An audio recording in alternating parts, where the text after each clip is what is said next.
So hi friends, welcome to our channel. இன்னைக்கு நம்ம என்ன பார்க்க போகிறோம்னு பார்த்துக்கிட்டிங்கன்னா, Zom hundred bucket list of the death அப்படிங்கிற அனிமையோட ரிவ்யூ தான் பார்க்க போகிறோம். அப்புறம் வீடியோக்குள்ள போகிறதுக்கு முன்னாடி சேனல் லைக் பண்ணாதாங்க லைக் பண்ணிக்கோங்க, சப்ஸ்கிரைப் பண்ணாதாங்க சப்ஸ்கிரைப் பண்ணிக்கோங்க. இப்போ வாங்க வீடியோக்குள்ள போகலாம்.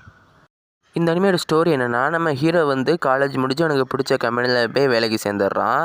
ஸோ சேர்ந்த இடத்துல அந்த கம்பெனியை பற்றி தெரியுது. அந்த கம்பெனிக்கு போனாலே வீட்டுக்கே வர முடியாதுன்ட்டு காலையிலேருந்து நைட்டு வரைக்கும் ஒர்க் தான். வீக்லி ஒன்ஸ் மட்டும்தான் வீட்டுக்கே வர முடியும். அந்த லெவலில் நம்ம ஹீரோ ஸ்ட்ரெஸ்ஸாக இருப்பான். ஏன்னா நம்ம ஹீரோவே மினி ஜாம்பியாகவே மாறிடான்னு பார்த்துக்கோங்களேன். ஸோ அப்படி ஒரு நாள் காலையில் எழுந்திரிச்சு பார்க்கும்போது தான் அந்த உலகமே ஜாம்பியாக இருக்குது திடீர்னுட்டு. ஸோ நம்ம ஹீரோ வந்து ஜாம்பியான உலகத்தை பார்த்துன்னு வேறு லெவலில் சந்தோஷமாயிடுறான். ஏன்னா இனிமேல் அவனுக்கு வேலைக்கு போகிறதுக்கு ஆஃபீஸில் அவனுக்கு பிடிச்சது எல்லாத்தையுமே பண்ணலாம்.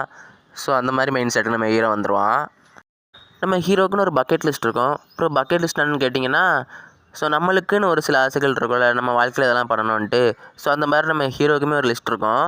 ஸோ அந்த லிஸ்ட்டில் உள்ளதெல்லாம் நம்ம ஹீரோ பண்ணானா அப்படிங்கிறது அந்த அனிமையோட ஸ்டோரி. நம்ம ஹீரோக்கு ஒரு 35 லிஸ்ட் இருக்கும். 35 அப்புறம் இது பேர் ஜூம் 100 தானே அப்புறம்னு கேட்டிங்கன்னா, ஆமாம், அது நீங்கள் என்னன்ட்டு அனிமையை பார்த்து தெரிஞ்சுக்கோங்க. ஸோ அந்த இது லிஸ்ட்டை முடிக்கிறதுக்கு முன்னே நம்ம ஹீரோவுக்கு வர பிரச்சனைகள்லாம் என்னென்னங்கிறது அந்த அனிமையோட ஸ்டோரி. ஒரு இன்ட்ரெஸ்டிங்கான அனிமைனே சொல்லலாம். உங்களுக்கு இந்த ஜாம்பி போஸ்ட் அப்பாக்கலிப்ஸ்லாம் பிடிக்கும்னா மறக்காமல் இந்த அனிமையை செக் பண்ணுங்கள். அப்புறம் இந்த அனிமையை ஃபேமிலியோட பார்க்கலாமான்னு கேட்டிங்கன்னா, இந்த அனிமையை ஃபேமிலியோட தான் பார்க்க முடியாது. ஏன்னா அங்கங்கே அந்த பிளட்ஷடான கண்டென்ட், ஸ்லைட்டாக அந்த மாதிரி விஷுவல்ஸ்லாம் அங்கங்கே இருக்குது. ஸோ நீங்கள் தனியாக பார்க்குற மாதிரி தான் இருக்கும். எனிவேஸ் ஒரு பெஸ்ட்டான அனிமி. கிளைமேக்ஸில் வர எமோஷனல் சீன்ஸ் தான் ரொம்பவே நல்லாயிருக்கும். ஸோ உங்களை யாராச்சும் இந்த அனிமையை செக் பண்ணலாம், மறக்காமல் செக் பண்ணுங்கள். இந்த அனிமி கிரன்ச்சிரோலில் தமிழ் டப்பிங்கோட அவைலபிளாக இருக்குது. Season 1 with 12 எபிசோட்ஸோட. அப்புறம் அதுக்கு சீசன் 2 வருமானு கேட்டிங்கன்னா, சீசன் 2 வர்றது டவுட்டு தான். அப்படி வர மாதிரி இருந்தால் நம்ம சேனலில் கண்டிப்பாக அப்டேட் பண்ணுறேன். ஸோ உங்களை யாராச்சும் இந்த அனிமையை பார்க்கலாம், மறக்காமல் செக் பண்ணுங்கள்.